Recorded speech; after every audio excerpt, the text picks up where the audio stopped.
Bienvenue sur Africa 24 pour cette nouvelle édition de l'Africa Tonight. Voici les titres de l'actualité. En Afrique du Sud, le président Cyril Ramaphosa a donné son premier discours sur l'état de la nation ce vendredi 16 février. Il a appelé les Sud-Africains à créer ensemble une nouvelle nation. Au Cameroun, l'année électorale s'annonce mouvementée. 4 élections sont prévues, les sénatoriales, les législatives, les municipales et l'élection présidentielle à venir en octobre 2018. Et puis au Rwanda, les Érythréens dominent le championnat continental de cyclisme qui se tient à Kigali jusqu'au 18 février 2018.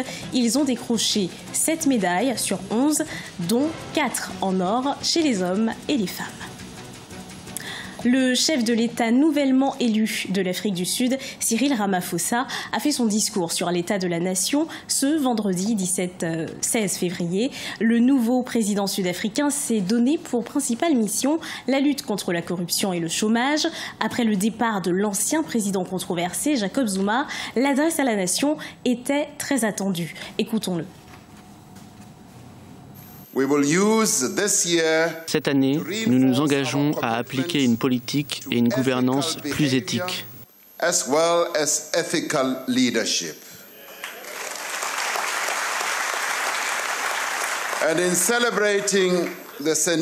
Pour célébrer les 100 ans de la naissance de Nelson Mandela, nous ne faisons pas qu'honorer le passé. Nous construisons le futur.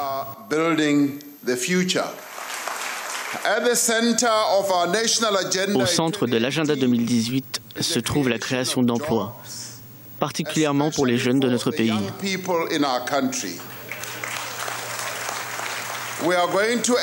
Nous engagerons de nouvelles mesures pour faire face au problème du chômage. L'une de ces mesures est l'organisation d'un sommet sur l'emploi dans les prochains mois, afin de réfléchir ensemble sur les voies et moyens de créer des emplois.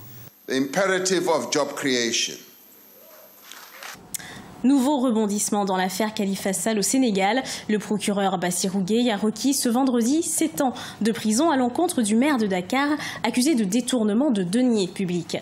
Une amende de 5,5 milliards de francs CFA a également été requise, ce qui correspond au triple de la somme qui aurait été détournée. Rappelons que le code pénal sénégalais prévoit pour ce type d'infraction une peine maximale de 10 ans de prison. Au Cameroun, l'année 2018 marque un tournant dans la vie politique du pays. Elle s'annonce chargée en rendez-vous électoraux. 4 élections sont prévues, les sénatoriales, les législatives, les municipales et surtout l'élection présidentielle à venir en octobre 2018. Des élections pour lesquelles la jeunesse est particulièrement sollicitée. Ashley Duprat. 2018, année d'élection au Cameroun. Le calendrier électoral camerounais est en effet chargé, sénatorial, législative, municipale et surtout présidentielle. Une élection présidentielle pour laquelle l'actuel chef de l'État camerounais Paul Biya a appelé ses concitoyens à participer massivement. Comme vous le savez, 2018 sera une importante année électorale. Tous ceux d'entre vous qui auront 20 ans ou plus pourront, je devrais dire, devront exercer leur droit de vote. En votant, vous accomplirez un acte de citoyenneté responsable. Vous deviendrez ainsi les acteurs de votre destin. Le président Paul Biya, qui n'a pas encore officialisé sa candidature au scrutin, un scrutin particulièrement décisif pour la jeunesse, une jeunesse qui représente 75% de la population camerounaise. Une génération considérée comme sacrifiée par le parti Peuple Uni pour la rénovation sociale, dont le candidat à la présidentielle, Serge Espoir Matomba, appelle à se mobiliser pour le développement du Cameroun. Vous avez une jeunesse qui est complètement sacrifiée et qui a fini par se résigner parce que celle-ci ne voit pas en la République un futur meilleur puisque tout est basé sur des programmes qui n'ont pas qui ne connaissent pas une véritable implémentation.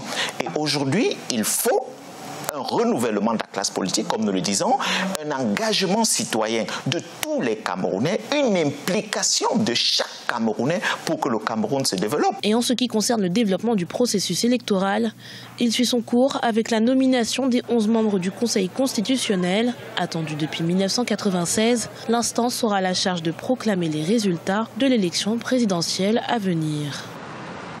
Bonne nouvelle pour l'économie nigériane. En ce mois de février, les réserves de change du pays atteignent 42,8 milliards de dollars contre 40,56 milliards en janvier et 34,53 milliards en décembre 2017. Cette augmentation des réserves de change se produit en même temps que la baisse de l'inflation.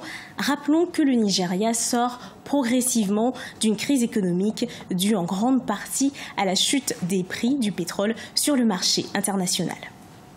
Pendant 6 jours, la musique a fait vibrer le Caire. Des danseurs, des chanteurs et des musiciens traditionnels ont mis en valeur l'art et la créativité égyptienne. C'était à l'occasion du festival La Nuit du Passage Bel Air qui a rassemblé une centaine de personnes. Solène Duplessis.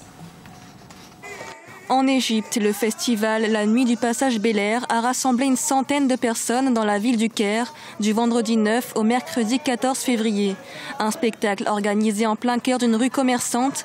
Les habitants de la ville ont assisté à des spectacles de musique folklorique nubienne et des chants traditionnels. L'occasion également pour les passants de rencontrer les artistes du festival.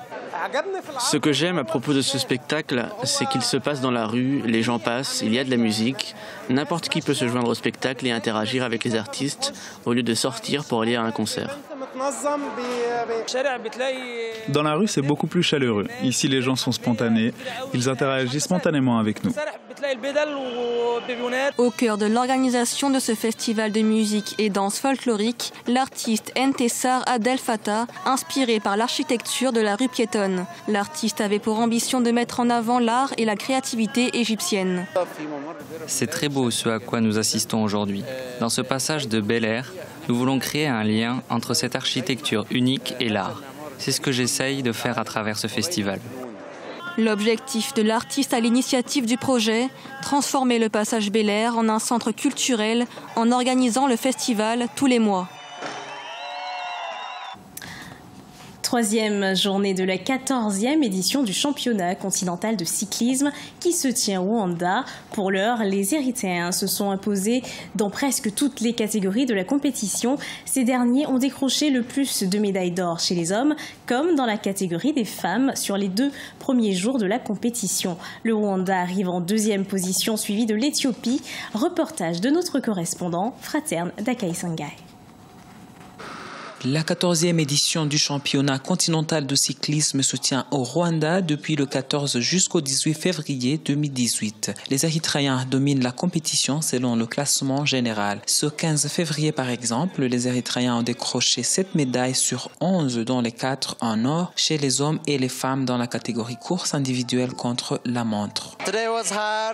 Aujourd'hui a été très dur pour tout le monde, mais pour moi, ça a été un peu moins parce que j'ai déjà gagné une médaille d'or. Cette fois-ci, les Rwandais sont de plus en plus agressifs et c'est vrai qu'ils nous ont fait peur, mais j'ai réussi à les dominer. Pour la 8e fois consécutive, l'Érythrée a remporté le titre de la meilleure équipe de moins de 23 ans en course contre la montre par équipe. Et malgré ses efforts en vue de détrôner les Érythréens, l'équipe rwandaise est venue en 2e place avec une médaille d'argent. Ce n'est pas très étonnant que l'Érythrée domine la compétition, et ce, dans toutes les catégories.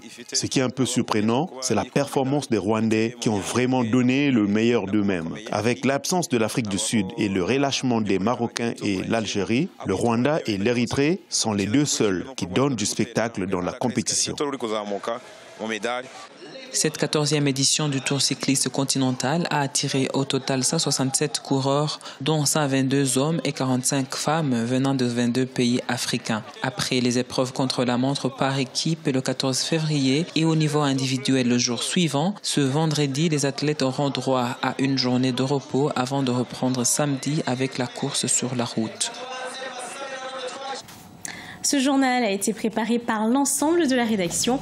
Merci de l'avoir suivi. Retrouvez dans un instant une nouvelle édition de l'actualité sur Africa 24.